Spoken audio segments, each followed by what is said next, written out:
ଆଖୁ ଗୋଟିଏ ଗଛ ସଂସାରରେ ଏତେ ଗଛ ଅଛି କିନ୍ତୁ ଆଖୁ ଗୋଟିଏ ଗଛ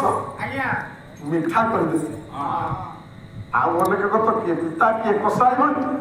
ତାକୁ କଲା କିଏ ଈଶ୍ୱର ଛୋଟିଆ ପିଲାଟା ହସୁଛି କୋମଳ ଶିଶୁଟା ହସୁଛି ତା କିଏ ହସଉଛି ସେଇ ହସଉଛି ହେବ ସେଇ ହସଉଛି ସେଇ ହିଁ ଏଗୁଡ଼ା ସବୁ ସୃଷ୍ଟି କରିଛି ଜ୍ଞାନ ଅର୍ଥ ସୃଷ୍ଟି ଯେ ଜନ୍ମ ପରେ ସେ ହିଁ ତାକୁ କରିଛି ନାଇଁ ସେଠିକି ଆଉ ଯାଉନି ଇଏ ଗଲା ଗୋଟେ ପ୍ରମାଣ ଆଉ ଗୋଟେ ପ୍ରମାଣ ଦଉଛି ନେଇଯାଉଛି ଆପଣଙ୍କୁ ମହାଭାରତ ମହାଭାରତରେ ଗାଣ୍ଡୀବଧାରୀ ଅର୍ଜୁନ ଗାଣ୍ଡୀବକୁ ଧରିଥିଲେ କହିଲେ ସଖା କୃଷ୍ଣଙ୍କୁ କହିଲେ ସଖା ମୋର ଯୁଦ୍ଧ କରିବିନି ନା କାହିଁ କରିବୁନି ନା କାହା ସହିତ କରିବି ସମସ୍ତେ ମୋର ନିଜ ସମସ୍ତେ ମୋର ଆତ୍ମୀୟ ସମସ୍ତେ ମୋର ଆତ୍ମୀୟ ଏଠି ପରାତ୍ମୀୟ କେହି ନାହାନ୍ତି ସମସ୍ତେ ମୋର ରକ୍ତବିନ୍ଦୁ ଗୁରୁ ଅଛନ୍ତି ନାଇଁ ଭାଇମାନେ ମୋର ସମସ୍ତେ 100 ଭାଇ ଅଛନ୍ତି ମୋର ନା ବାପା ବଡ଼ବାପା ଅଛନ୍ତି ମୋର ନା ମୁଁ ଯୁଦ୍ଧ କରିବି କାହା ଯେତେ ପ୍ରକାରର କୃଷ୍ଣ ବୁଝେଇଲେ ମା ଗାଣ୍ଡିବ କରିଲେନି ଭଗବାନ ଚିନ୍ତା କଲେ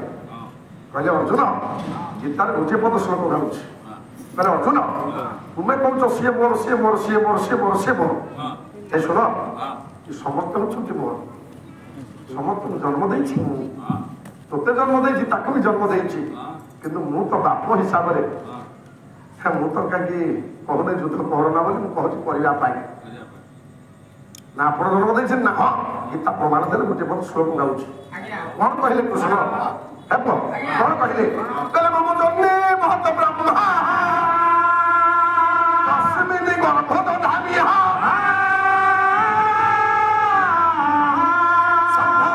ସର୍ବଭୂତାନାଂ ତତୋ ଭବତି ଭାରତ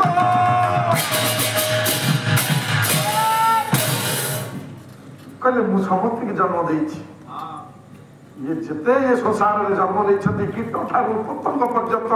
दानव ठारू मानव पर्यंत समस्त को मु जन्म देछि जहाँ पाखे जीव अच्छी ताको मु जन्म देछि तेणु मोर तो कहीं से भाव